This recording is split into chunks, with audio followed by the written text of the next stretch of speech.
Welcome back. For today's deep dive, we are going straight into the engine room of peak performance. We're talking about the respiratory system, specifically how it works when everything's on the line. It's a fantastic topic. We've got sources from applied anatomy, exercise physiology, and our mission really is to give you a solid understanding of the muscles and the lung volumes that define an athlete's absolute limit. And it's so often overlooked, isn't it? We think about the heart, the muscles, but breathing is it's just something that happens. Exactly. But it's the critical delivery partner for the entire cardiovascular system. Yeah. Most elite athletes don't fail because their heart gives out. They hit a wall because the respiratory system just can't keep up. It becomes the bottleneck. The mechanical constraint. Right. It can't get oxygen in or waste out fast enough. That's it. So if we want to understand that bottleneck, we have to start with the muscles, the powerful, often unappreciated musculature that drives the whole thing. Okay, so let's unpack this muscle recruitment ladder.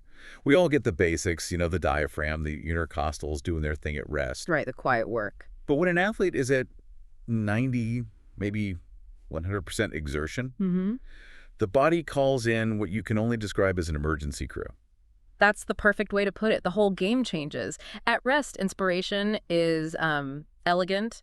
The diaphragm pulls down, the external intercostals lift the ribs a bit. It's very low energy. But during maximal exercise, During maximal exercise, you need huge, rapid changes in volume. And for that, you have to actively recruit these accessory muscles. and these are muscles we don't normally associate with breathing at all. They're postural or for moving your arms. Precisely. For forced inspiration, the body has to pull the chest cavity up and out with extreme force. The main players here are the sternocleidomastoids in your neck. They lift the sternum. Okay. Then you have the pectoralis minor, which pulls on the third, fourth, and fifth ribs.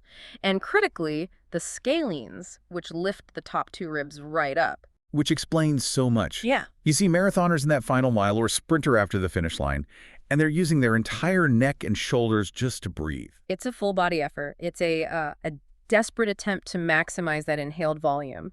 And that desperation has a high metabolic cost. A tug of war for resources, I imagine. A huge one. Those muscles need oxygen and blood that could otherwise be going to the legs. So if inspiration gets that active, I'm guessing expiration is no longer just a passive recoil. It can't be. If you're trying to move, say, 150 liters of air a minute, you can't just wait for your lungs to relax.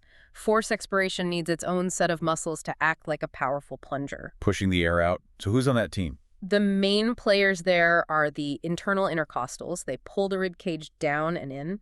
And this is the big one, the abdominal muscles. The abs, like your six-pack. Primarily the rectus abdominis, yeah. It contracts hard, pushing the abdominal organs up against the diaphragm, forcing it higher into the chest and just blasting the air out. That's fascinating. So your core is doing double-duty stabilization and breathing. At high intensity, absolutely. And understanding that really highlights the strain of achieving what we call maximum minute ventilation. And that's the metric. That's the number that quantifies this whole process. It is. It's the perfect bridge from the mechanics to the actual data. Okay, this is where it gets really interesting for me, the numbers game. We're talking about spirometry data, right? Looking at what's trainable versus what's just a fixed anatomical limit. Let's lay the groundwork first. Yeah. We measure in liters. You've got your normal breath, your tidal volume, or TV. Then you have the extra you can force in, the inspiratory reserve volume. And the extra you can force out, the expiratory reserve volume. Right. Add those three together, and you have your vital capacity.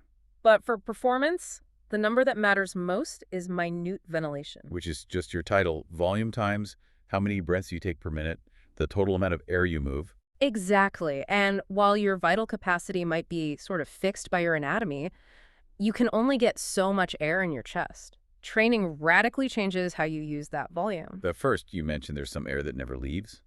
The residual volume. Why is that there? It seems like a waste of space. It seems that way, but it's absolutely essential. The RV is the air left after you've exhaled as hard as you possibly can. Functionally, it's there to stop your lungs, specifically the tiny air sacs, the alveoli, from collapsing completely. Like keeping a balloon slightly inflated so it's easier to blow up again. That's a great analogy. And physiologically, it ensures gas exchange never really stops. It keeps things stable between breaths so you don't get these wild swings in blood oxygen. I feel safe. Okay, so now let's get to the comparison, the data. An untrained person versus an elite athlete. How big is the difference in air movement? It's profound. An untrained person, if you push them to their absolute limit, will probably max out their minute ventilation somewhere between, say, 80 and 150 liters per minute. And 150 is the absolute ceiling for them. They are fighting for every liter at that point. Now, you take a well-trained athlete, someone who has spent years honing the efficiency of those accessory muscles. And what do they hit? They can reliably hit a maximal minute ventilation of 150 up to, in some cases, a staggering 200 liters per minute. Wow. So that's potentially 100 liters more air moving every minute. That is the difference between keeping up and falling off the pace. It's the entire game. And here's the key. That huge increase is driven by depth, not just by breathing like crazy. So a bigger tidal volume. A much bigger tidal volume. The untrained person, at their max, they might get their TV up to 2.0, maybe 3.0 liters per breath. They have to rely on rate. Which is inefficient, right? A lot of that air is just filling the dead space, the trachea, and so on. Never even gets to the lungs. Exactly. A huge portion is wasted. The trained athlete, on the other hand, can push their maximal tidal volume to between 3.0 and even 4.0 liters. They are maximizing the amount of fresh air that actually gets to the alveoli for exchange. So we have the muscles and we have the numbers, the volumes. How on earth does the body coordinate this? I mean, going from 15 liters a minute at rest to 200. Who's the air traffic controller in all this? That job falls to the Respiratory Control Center, or the RCC. It's located in the brainstem, in the medulla oblongata and pons. It's the master regulator, constantly adjusting the rhythm and depth of your breathing. And it's getting feedback from all over the body, I assume. What's the number one signal it's listening for?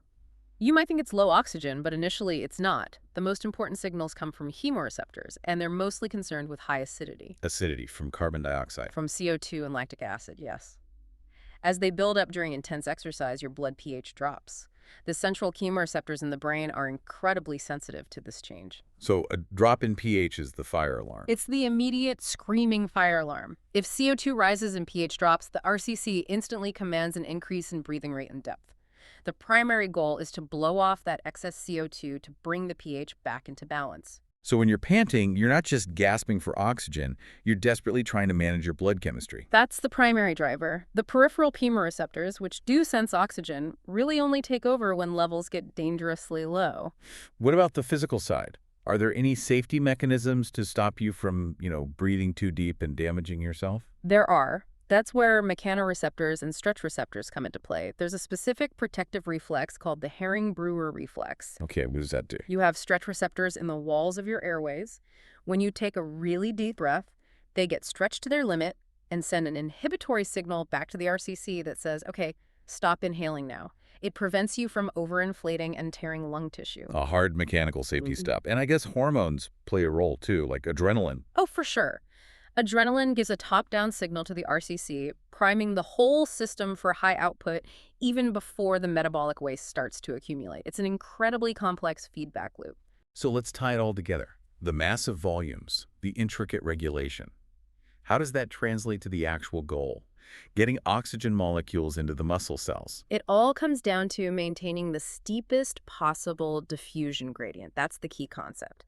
Gas always moves from an area of high pressure to an area of low pressure. So by moving 200 liters of air a minute, you're constantly flooding the alveoli, the little air sacs, with high-pressure oxygen. Exactly. That steep gradient forces oxygen across the membrane into the blood, where it latches onto hemoglobin in your red blood cells. At the same time, the high pressure of CO2 in your venous blood forces it out of the blood and into the lungs to be exhaled. A two-way street.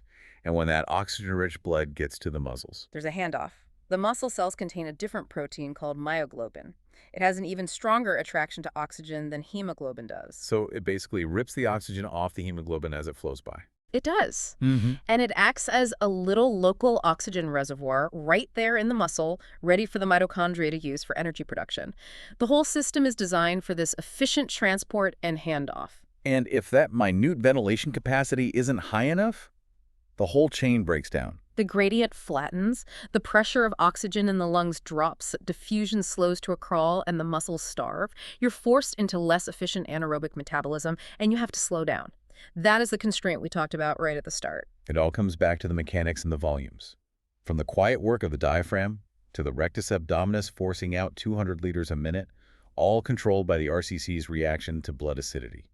Incredible. Mastering your lung volumes is the foundation for understanding gaseous exchange. More technical analysis is available at revisedirect.com. So here's a final thought to leave you with. We know that training can dramatically improve the efficiency of your breathing, your tidal volume and minute ventilation. But your total lung volume, the actual size of your lungs, is pretty much a fixed anatomical feature. So where does the real limit for improvement lie? Is it the size of your rib cage? Or is it the trainable strength of your breathing muscles and the density of your capillaries that truly dictate how high you can fly? We'll let you think on that.